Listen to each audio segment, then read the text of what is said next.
كاينين شي ناس اللي كيشدوا كل شيء، كيشدوا الدار، المشاكل، العائله، وحتى المشاكل ديال الناس الاخرين وحياتهم وكل شيء، وكيقول لك ماشي مشكل، انا غادي نصبر، انا غادي نتحمل.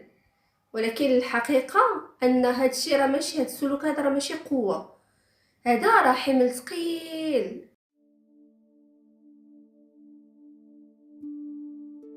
السلام عليكم، مرحبا بكم في حلقه جديده من برنامج هذه حياتك. واخا اجي نفهموا هاد المشكله نفسيا. باش نفهموها مزيان كاين 3 العوامل.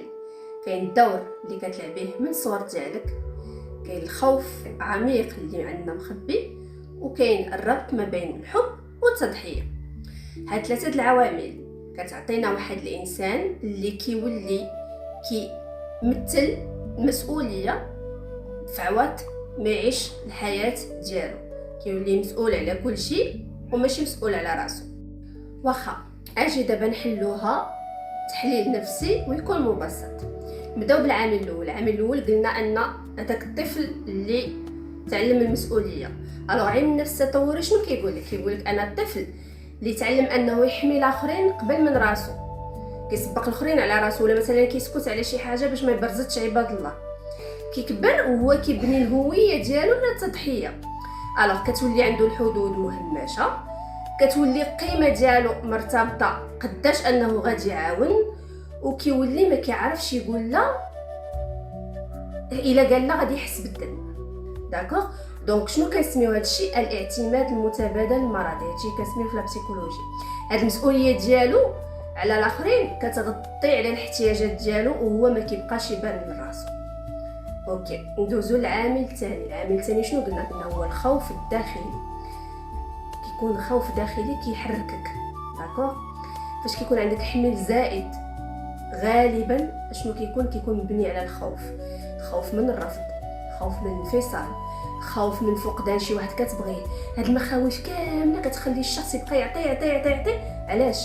باش يحافظ على الرابط، حيت حتى واخا يكون عيان، حيت الا ما بقاوش دوك الناس كيعطيو مقابل صافي كيقول لك انا غادي نترفض. شنو كيتسمى هذا؟ كيتسمى تعلق مبني على الخوف في البسيكولوجي، ولا بيل تعلق مبني على الخوف. العامل الثالث كاينين شي ناس اساتي كيقول لك التضحيه كتساوي الحب. هذا خطا شاسع. الناس كيظنوا انك الا عطيت لشي حد راني كنبغيه، ولكن علم النفس كيقول لك الحب الحقيقي ماشي مرتبط بالتضحيه المستمره بدون حدود. التضحيه الا ما كانش فيها الفهم ديال النفس كتخلق واحد الغضب داخلي اللي ما غاديش نقدروا نعبروا عليه. الوغ كاينين شي ناس كيحسب لهم الا عطيت لشي حد راني كنبغيه، ولكن معين النفس شنو كيقول لك الحب الحقيقي ما مرتبطش بالتضحيه المستمره، بقى نعطي بدون حدود. لا، التضحيه بلا ما نفهموا شي حوايج، بلا ما نفهموا النفس ديالنا راه كتخنق. كيكون غضب داخلي غير معبر، كيكون شعور باستغلال، كيكون فقدان الهويه. واحد قضيه اللي عطاك كل شيء راه غالبا عطاك الخوف ديالو ماشي الفرح ديالو. الوغ دابا غادي نشرحوا حاجه اخرى. شنو كيوقع لهاد السيد هذا ولا هاد السيده اللي كتحمل كل شيء؟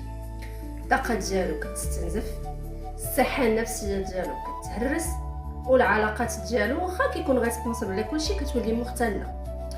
دونك علم النفس العصبي كيقول لك المسؤوليه الزائده على الدماغ كتخلق اجهاد مزمن كيأثر على النوم، على التركيز، على المزاج، وحتى على العلاقات والقدرة على اتخاذ القرار. الوغ شنو هما النتائج الواقعية ديال هذا الشيء كامل؟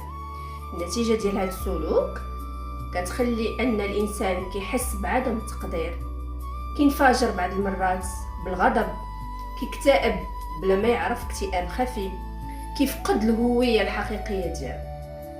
سكون ابل لو بورن اوت ايموشنال، الاحتراق النفسي العاطفي.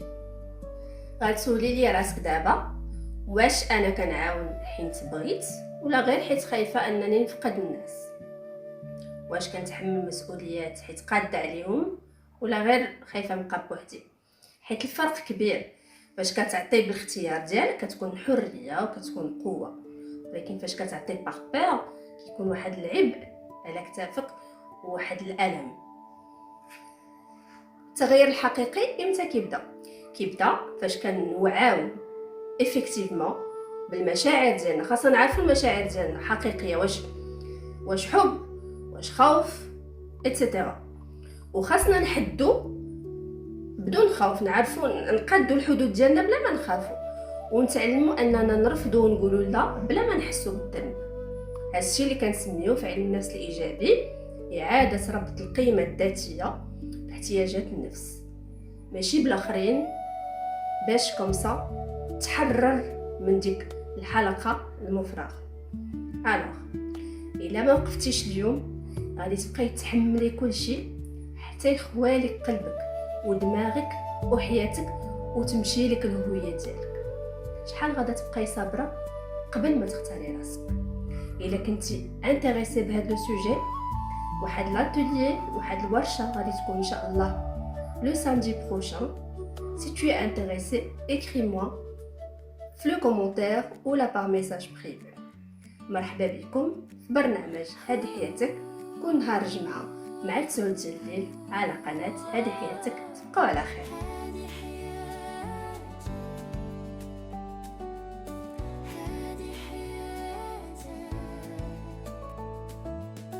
هذه حياتي